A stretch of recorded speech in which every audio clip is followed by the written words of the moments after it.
தூத்துக்குடி மாவட்டம் ஸ்ரீவைகுண்டம் அருகே 11ஆம் வகுப்பு பள்ளி மாணவனை பேருந்தில் வைத்து அரிவாளால் வெட்டிய சம்பவம் பரபரப்பை ஏற்படுத்தியுள்ளது. அரியநாயகிபுரத்தை சேர்ந்த தங்க கணேஷ் என்பவரின் 17 வயது மகன் நெல்லையில் உள்ள தனியார் பள்ளியில் 11ஆம் வகுப்பு படித்து வருகிறார். இன்று பேருந்தில் பள்ளிக்கு சென்ற அவரை கெட்டிகம்மாள்புரம் பகுதியை சேர்ந்தவர்கள் பேருந்தை வழிமறைத்து உள்ளே ஏறிய 3 பேர் கொண்ட கும்பல் வெளியே இழுத்து அரிவாளால் சரமாரியாக வெட்டியுள்ளனர். சக பயணிகள் சத்தம் போடவே அந்த கும்பல் அங்கிருந்து தப்பி சென்றுள்ளது. தகவலின் பேரில் அங்கு வந்த ஸ்ரீவைகுண்டம் போலீசார் மாணவனை மீட்டு முதலுதவி செய்து அரசு மருத்துவமனைக்கு அனுப்பி வைத்தனர். முதலுதவிக்கு பின்னர் மாணவர் மேல் சிகிச்சைக்காக நெல்லை அரசு மருத்துவமனையில் அனுமதிக்கப்பட்டுள்ளார். ஜாதி பாகுபாட்டால் தனது மகன் வெட்டப்பட்டுள்ளதாக தந்தை தங்க கணேஷ் குற்றம் சாட்டியுள்ளார். பையனுக்கு வெட்டிவிட்டாங்க. ஜாதி பிரச்சனை தான் அதுக்கு காரணம். தமிழ்நாடு அடுத்து நீங்கள் தான் அதுக்கு முயற்சி எடுத்து இது பண்ணணும். பஸ்ஸில் ஏற்றி விட்டேன். எங்கள் பஸ் ஸ்டாண்டில் பக்கத்து பஸ் ஸ்டாண்டில் 2-3 பேர் அவனை பிடிச்சி இறக்கி வெட்டியிருக்காங்க. பையன் ஓரளவு இது ட்ரீட்மெண்ட் நடந்துகிட்டு இருக்குல்ல பேசுகிறாங்க. டாக்டர் தான் நம்ம கேட்கணும். எதனால வெட்டினாங்கன்னு ரீசன் தெரியல. ஜாதி பிரச்சனை தான் காரணம் இருக்கும்.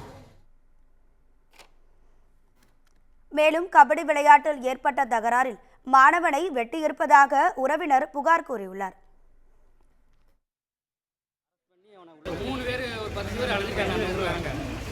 3 மாதம் இருந்தபோது இப்போ பொங்கல் நடத்திக்கலாங்க. அதுவும் நல்லா விளாண்டுருக்கான்.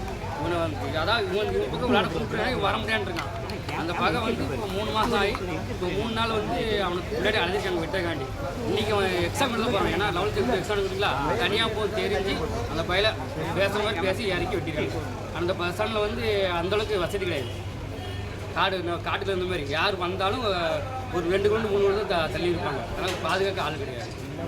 இதான் மோட்டிவேஷன். அவனை எப்படியாட்டும் அரெஸ்ட் பண்ணி இந்த நிலையில் மருத்துவமனையில் மாணவன் தரப்பை சேர்ந்தவர்கள் தங்களுக்கு உரிய பாதுகாப்பு வழங்க கோரி போராட்டத்தில் ஈடுபட்டனர். சட்டங்களுக்கு வந்து வேண்டாம், அதோட கடுமையாக சட்டத்தை கொண்டு வரும். பிசிஆர் சட்டத்தோட வலுவான சட்டம் கொண்டு வந்தால் வெட்ட மாட்டாங்க. எங்களுக்கு பாதுகாப்பு கிடையாது வெளியே போகுது.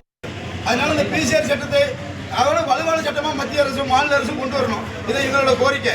இன்னைக்கு இவருக்கு நிலம் நடந்துட்டு தவிர பிசிஆர் சட்டம் இருந்து ஒரு பிரச்சனை கிடையாது.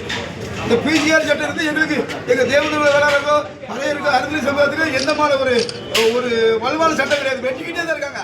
இதுக்கு சட்டம் காதல் விவகாரம் உள்ளிட்ட பல்வேறு பிரச்சனைகளின் முன்விரோதம் காரணமாக இந்த சம்பவம் நடைபெற்றுள்ளதாகவும் மர்ம நபர்களை கண்டறிய துணை காவல் கண்காணிப்பாளர் தலைமையில் 5 தனிப்படை அமைக்கப்பட்டுள்ளதாகவும் நெல்லை சரக டிஐஜி மூர்த்தி தெரிவித்துள்ளார்.